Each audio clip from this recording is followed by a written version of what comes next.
Welcome to the MacMillan Report. I'm Marilyn Wilkes, your host, and our guest today is Professor Abbas Amanat, a professor of history and international and area studies and director of the Iranian Studies Initiative at the MacMillan Center.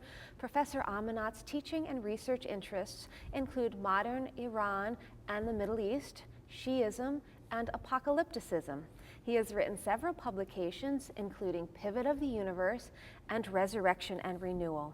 Professor Amanat is with us today to talk about his newest book, Apocalyptic Islam and Iranian Shi'ism. Welcome, Professor Amanat. Thank you so much. I'm glad to be here. In your newest book, you explore the history of Shi'i Islam. What is Shi'i Islam? Well, Shi'i Islam is really a historical phenomenon in terms of its long duration over the course of Islamic history, starting from the very beginning of Islam, based on some kind of a religious or belief disagreement in early centuries of Islam, and then gradually developing into distinct communities from Sunni Islam, particularly from 16th century, became more of a religion of a state in the case of Iran, which is the largest Shi'i community in the world, with about perhaps 70 million or 60 odd million of the population. Also, there are communities of Shi'is in other parts of the Middle East and beyond, including in southern Iraq, which is the majority of population of Iraq, in southern Lebanon, where also there is a large community, in Pakistan, in northern Arabian Peninsula, you would see a variety of communities of Shi'is. Shi'ism, therefore, can be defined both in terms of community and in terms of beliefs. In terms of beliefs, something which is characteristic of Shi'ism is this kind of a preoccupation with a sense of suffering over a course of time, a kind of a story of suffering which is very much symbolized by the sacred figures of early Islam. And it's also a history of expectation for some messianic return. And in that regard, indeed, Shi'ism has much in common with other religious traditions, virtually all religious traditions, one might say, which all have an element of messianism, but more specifically with Christianity and the idea of the Jesus' second coming, with Judaism and the idea of the return of the Mashiach, and indeed with Zoroastrianism, the indigenous religion of Iran, where Shi'ism played a very important part. In all these traditions, there is this sense of idea of a return, or return of a heroic, saintly, prophetic figure, sometimes at the end of the time, and it's kind of closely associated with the notion of apocalypse in all these religions. And Shi'ism also inherits, or indeed influenced much by all of these traditions, has major similarities in many ways with Christianity, but also with other of religious traditions. This is another characteristic, important characteristic of Shi'ism. Okay, so what's the premise of your book? Well, the book tends to emphasize that this messianic apocalyptic aspect in Shi'ism that endured over 1400 years has sometimes been overlooked in favor of a more, one might call, normative, mainstream, orthodox form of Shi'ism, which, like Sunni Islam or like other religions, is very much institutionalized. It's based on the power of the clergy. It's based on a certain set of belief systems.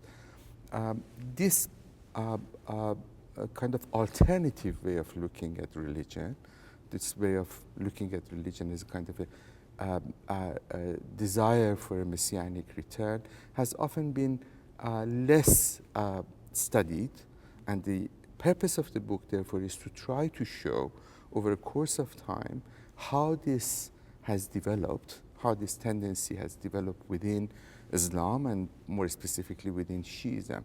A couple of chapters of my new book actually tends to look at it both within a comparative framework with comparison to other religions and within Islam itself, and then try to look at its development over the course of time, both in medieval and early modern times, and of course a big chunk of it in modern times, that is mostly 19th and 20th centuries. Okay, so what drew you to this topic? Did it evolve out of your other research or something else? Both, actually. As you have mentioned in the introduction, I have been working and reading and writing and teaching aspects of Iranian history, Middle Eastern history, and Islamic history, of which the notion of this kind of movements of change, movements of reform, and movements of revolutionary movements within Islam, many of them with a Shiite component, played a very important part. And as such, there has been a kind of a lifetime interest in the subject. And indeed, this book developed as a result of some studies that I had done in forms of articles or various chapters that I had written before, and now I have put them together with some new material in order, and to my great surprise, to see that they have such a coherence in the form of a kind of a single narrative that runs throughout the book. The second point about it is that contemporary Iran, I was surprised to see that some of the themes that I have been preoccupied with has a new life, in a sense, particularly under the present president of Iran, this kind of an anticipation for the return of a messianic figure, the Mahdi, who is going to bring change into the world, and so forth, is very strong. And indeed, the last chapter of the book is an extensive study of various manifestations of the idea of the return of the idea of this kind of a messianic manifestation in today's Iran. Okay. So let's talk a little bit about the research you needed to do for the book. Well, the research was in part based on textual material in pre-modern times, focusing mostly on the writings of many of the figures of this kind of messianic inspiration, many of the trends in Shi'ism that led eventually to the emergence of new religious forms or new religions, such as, for instance, the famous Babi Baha'i religion, that indeed there is a chapter in this book about how it initially was transformed from the kind of a body of Shi'i messianic ideas into a new religious belief. And then, of course, in more modern times, I relied on a variety of other sources, some of it newspapers, travel accounts, histories, personal narratives, perhaps less of archival work, because this is a kind of a topic that does not lend itself well to archival studies. Much of what I've studied in this book indeed was an undercurrent, which for most of the time was either not seen easily by the outsiders, by the people, observers, and mostly it's an attempt to try to read against the grain of what the historical text would tell you. Oh, that's fascinating. So what is apocalypticism, and how has it influenced the development of modern Shi'i theology? As I was saying, apocalypticism, in a very broad sense, of course it has a very specific Christian biblical meaning, in the sense of its association with the book of Apocalypse, the book of Revelation. But the term itself, in a kind of a technical sense, means something broader than that. means an aspiration for an end to your notion of present time, to the human society's notion of present time. Sometimes it's very violent, as it's often the term associates with the kind of a catastrophic, cataclysmic events, let's say in Hollywood movies or whatever. And sometimes it is more specifically in a symbolic way defined as a kind of a symbolic shift in time.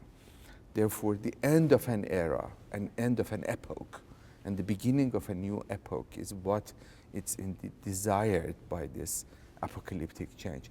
Usually, the apocalyptic change is a component of a messianic return. You have a charismatic, prophetic, saintly figure which has been expected, has been promised for a long time, who emerges, appears in a bodily human form. And indeed, in many ways, it reflects the aspirations of the society in which he comes from, or she comes from. And then it brings about, usually in a dramatic way, usually even by declaring that the end of the time has arrived, and the beginning of a new time, a kind of a utopic view, a utopian view of the world, in which the realm of justice and equity has to be benefited by the entire human race, sometimes by specific societies, communities, sometimes by, in a broader sense. And in a sense, there is an idealism associated with it. Sometimes it's very religious, as indeed apocalypticism often implies in terms of the religions that I have named. Sometimes it could be purely secular. We can see in the writings of many historians, many religious figures, in some literary works, even in poetry, we can see some of these apocalyptic aspirations. And that, as I said, in cinema, we can find that phenomenon.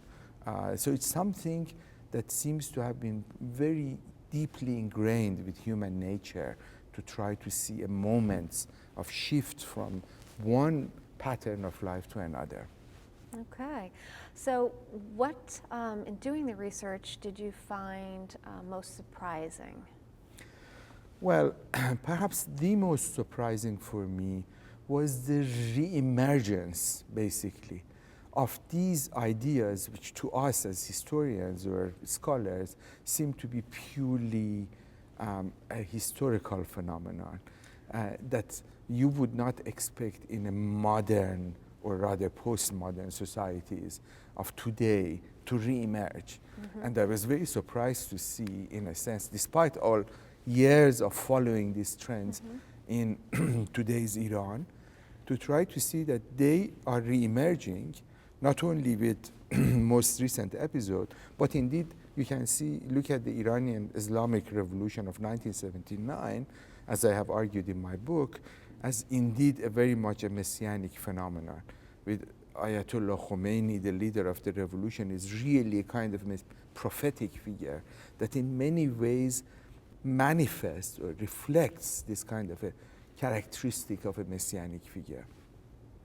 And then, of course, later on, in a more explicit way, in the recent past 5-6 years under President Ahmadinejad. So the fact that you can see indeed a present, updated version of re-emergence of these themes in today's Shi'ism or today's Islam, as a matter of fact, was a surprise to me, and in a sense confirmation of what I have been saying in my other work earlier on.